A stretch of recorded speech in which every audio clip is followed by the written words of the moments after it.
Welcome back to the Aether. I'm your host, Nick. First, I want to thank you for joining me in this space. This experience has already been incredibly formative, humbling, and initiatory.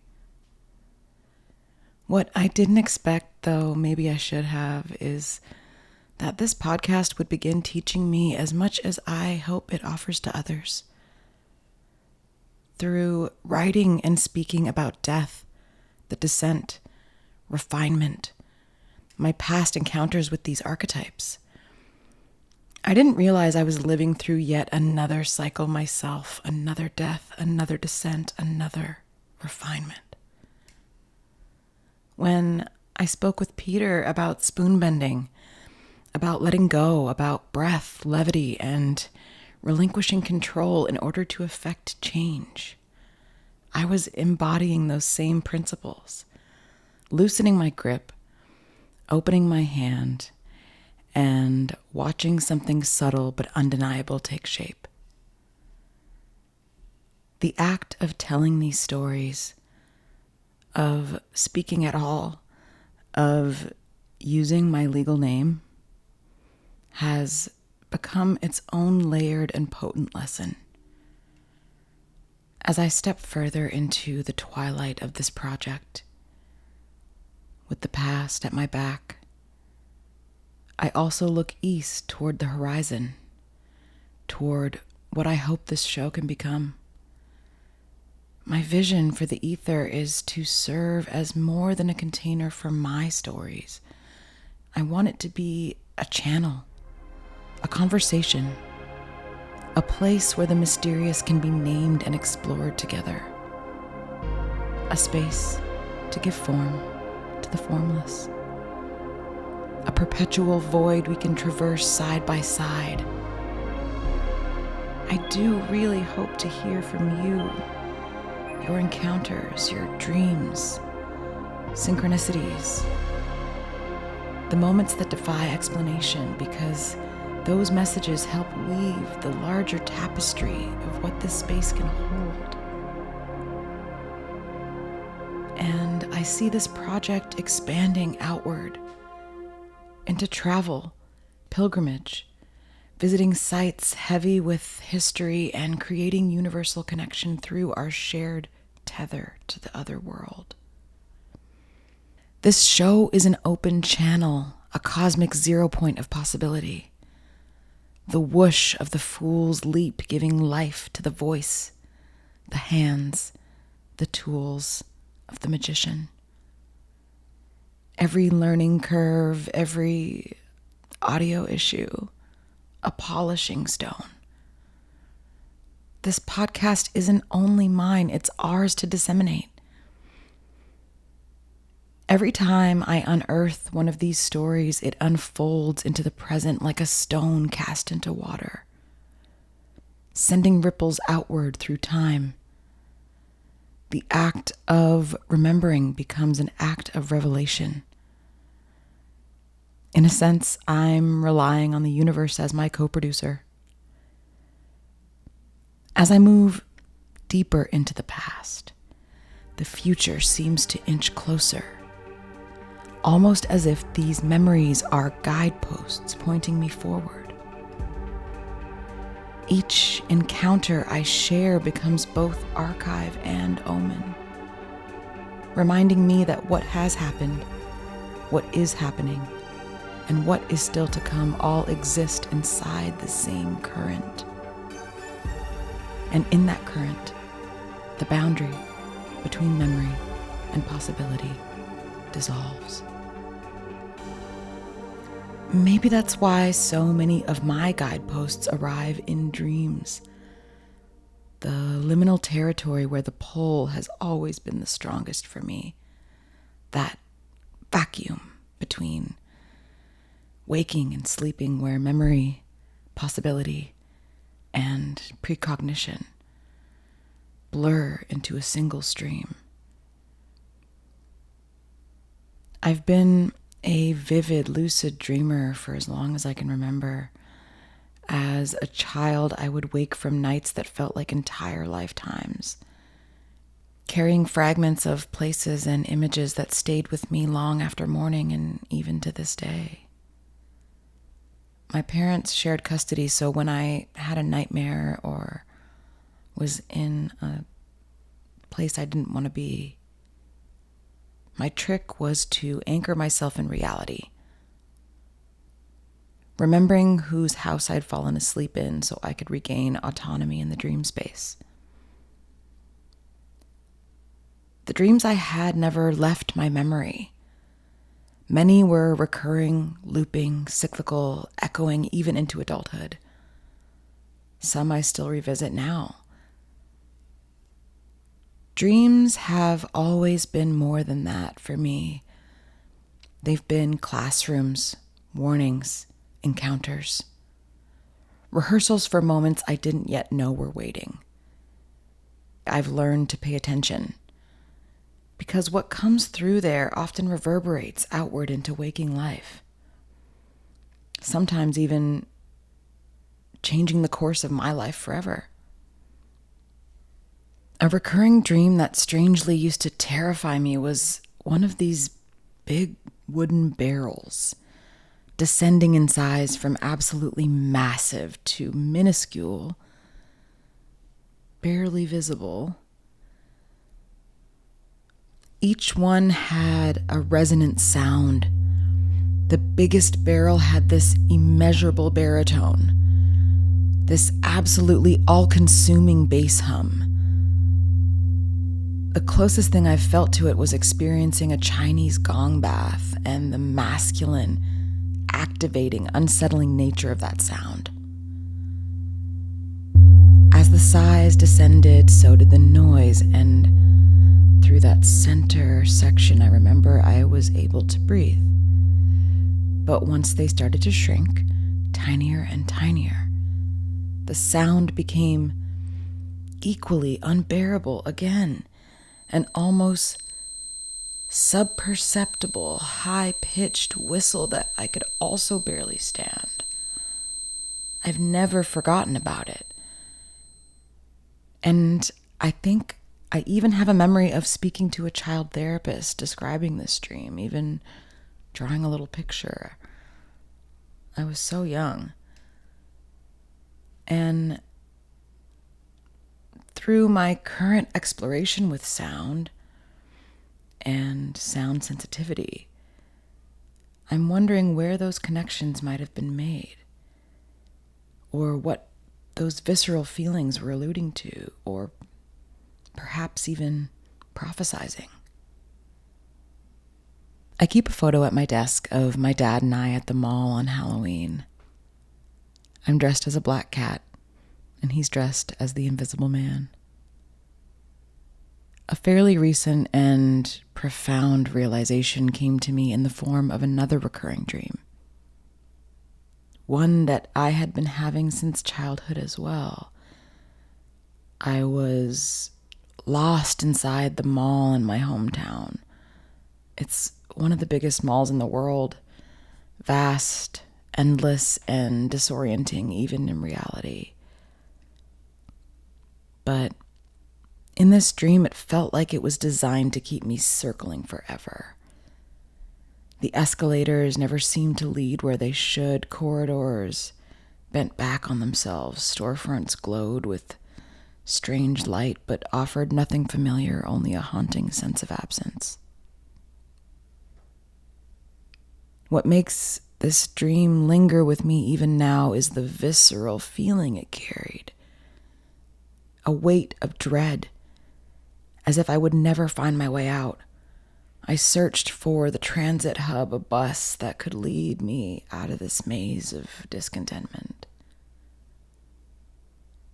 Decades later, in 2017, as I was traveling to be with my dad during his chemotherapy treatments, the Greyhound bus pulled in at the bus bay at the same mall from my recurring nightmare, this time a living one.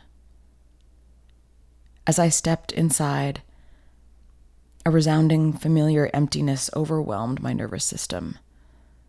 The dream that I had been having, the terminal, the mall, it was the same place, the same feeling, only now it was real.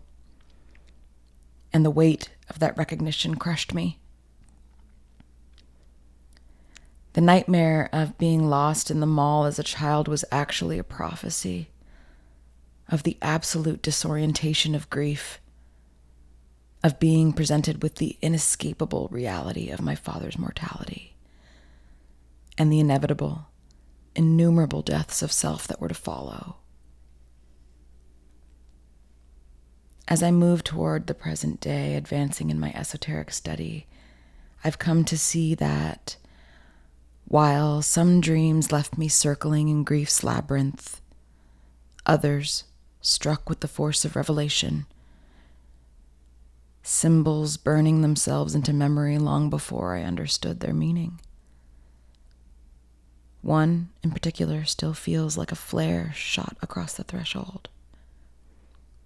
This dream felt like none I'd had before. It carried a clear instruction, a message in plain English, not from a disembodied voice, but from a place of inner knowing. Buy an Archangel Michael candle and place it on your doorway. Only afterward did I realize that my doorway faces the south, the very gate Michael is set to guard. In the same dream, I had taken apart my room in the midst of a deep clean. Yet I was searching for something. But what I found was a two-headed salamander. I've mentioned in a previous episode my astrology. Sagittarius Sun, Aries Moon, Leo Rising. I'm a triple fire. I even have the number 3 tattooed on my right hand. At the time, I didn't know that salamanders were an alchemical emblem of fire, or that the number 3, fire, and Archangel Michael were bound together in Hermetic code. That understanding would only arrive later, in my studies, and in the convergence of the Lodge at 22 Teachings. A gasp out loud moment when the symbolism aligned.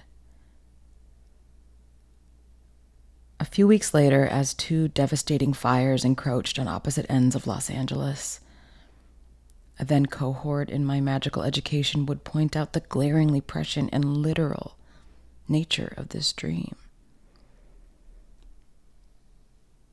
In hindsight, the symbolism widened.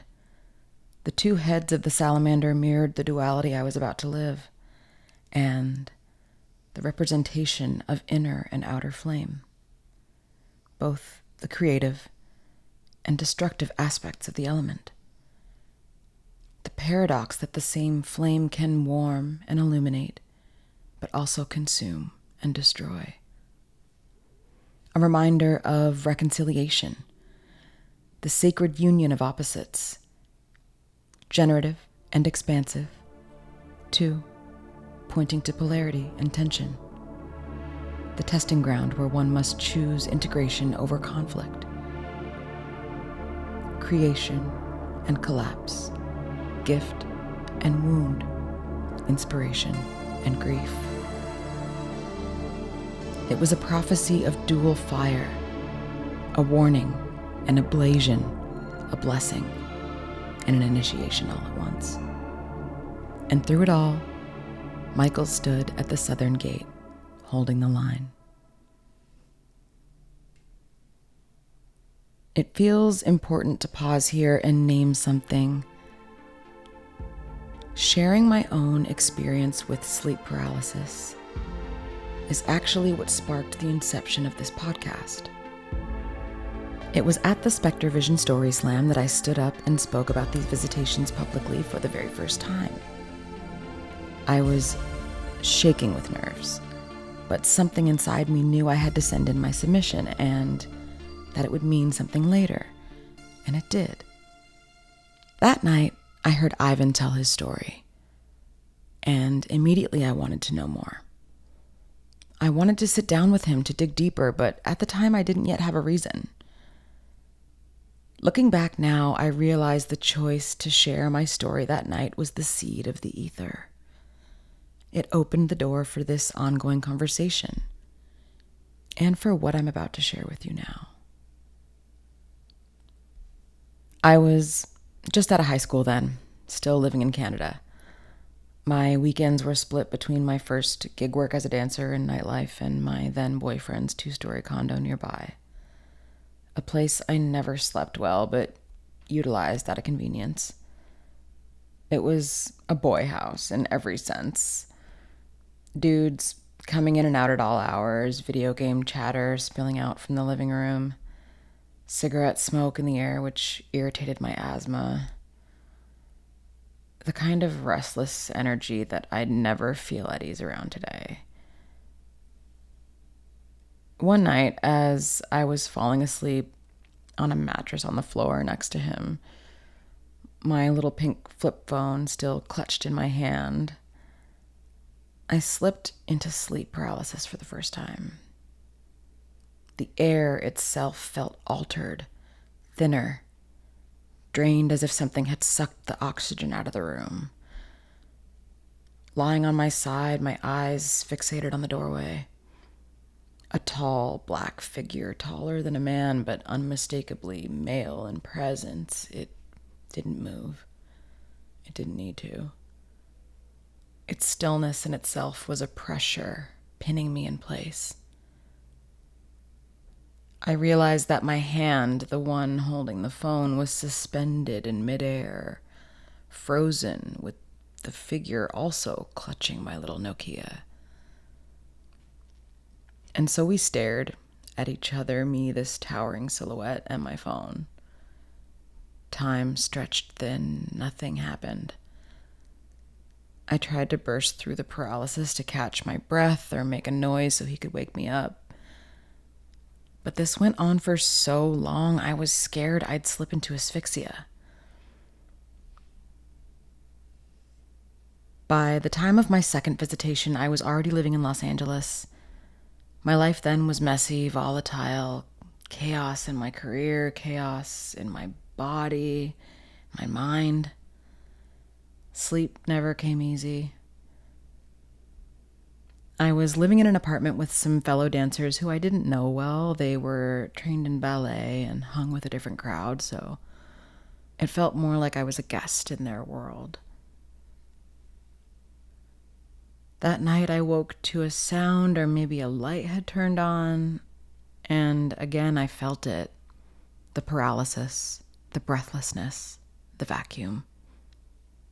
The frequency of the room change. Not a noise, but a charge. This time an incessant buzz, as if the air itself was a running current. At the end of my bed was a dog, a Doberman. But not an apparition of flesh and bone. The only words I've been able to ascribe to it are made of electricity. Its body seemed like lightning had been harnessed and put into form through static.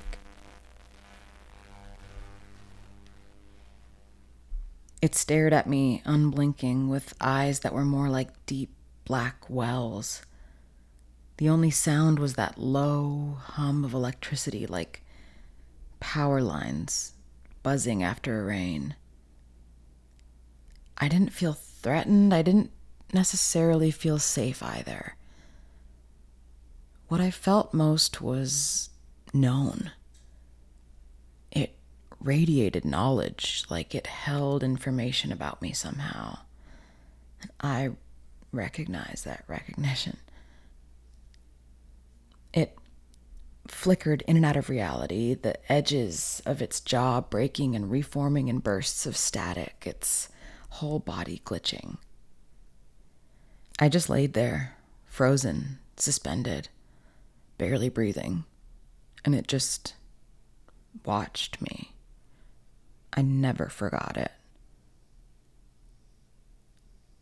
The third visitation came much later, in Los Feliz, not far from PRS, where I first told this story back in March. My dad had just passed, and the grief was raw, jagged, and unprocessed. My mind was wrought with grief. Sleep was fractured.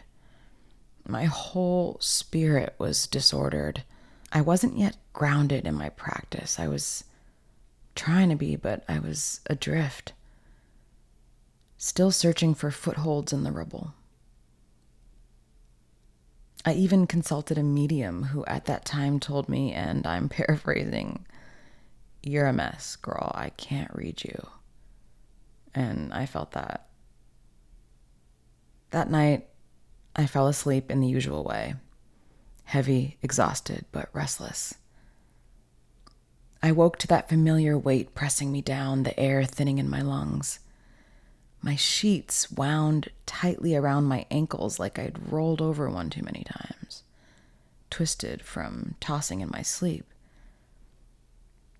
But then they began to tighten more, and I began to not turn, but be turned over and over and over again. I was paralyzed. I couldn't breathe. Each time I rotated, the sheets wound tighter, wrapping me like a cord. It was mechanical, inevitable, like produce twisted into a bag at the grocery store. Round and round and round I went, bound tighter with each turn until I was quite constricted. Then I was slid across the room. Slid, as if pulled by some magnetic force. Sheets wound around me like a chrysalis. I remember shaking with terror and awe, my body vibrating inside its bindings. The moment felt endless. I was literally staring up underneath my glass coffee table at the items I had set out the night before, wide awake. And then, just as suddenly, it was gone.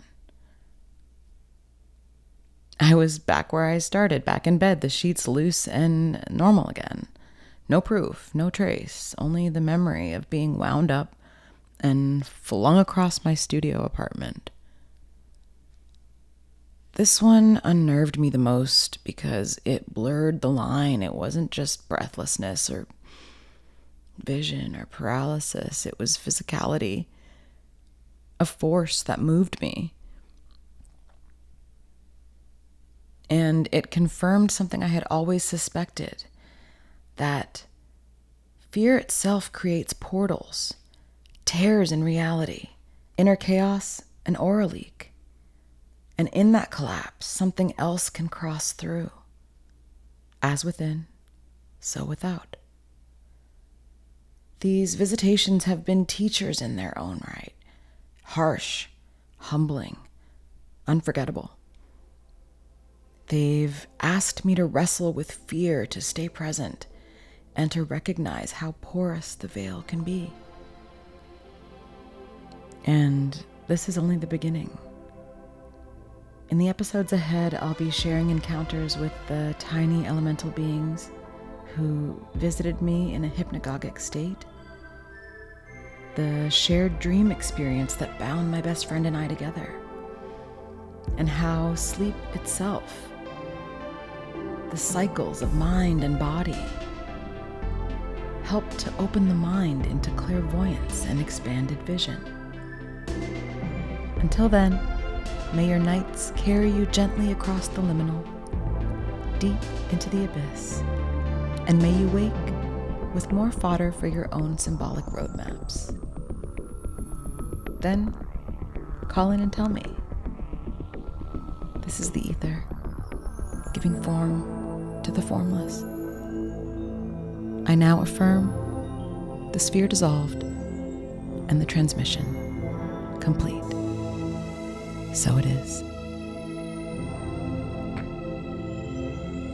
If you've had a psychic, paranormal, or unexplained experience, you can call or text our listener line, The Void, at 323-332-1190. Follow us on Instagram at EtherPod, and join me at patreon.com/theetherpod. That's TheAetherPod. for bonus episodes, guest interviews, ASMR, sound, tarot, and much more. This podcast has been brought to you by Spectre Vision Radio. Theme music by Late Life. Created, edited, and produced by Nicole Johnstone.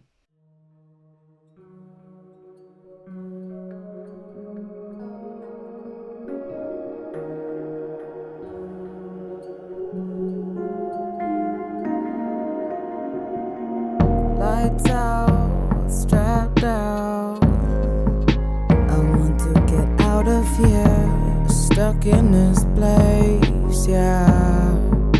I need to get out of here. They, am I awake? I am so anxious, can I sleep, holding me down, heavy on my chest, I can't breathe. Weighing on my chest, I can't breathe.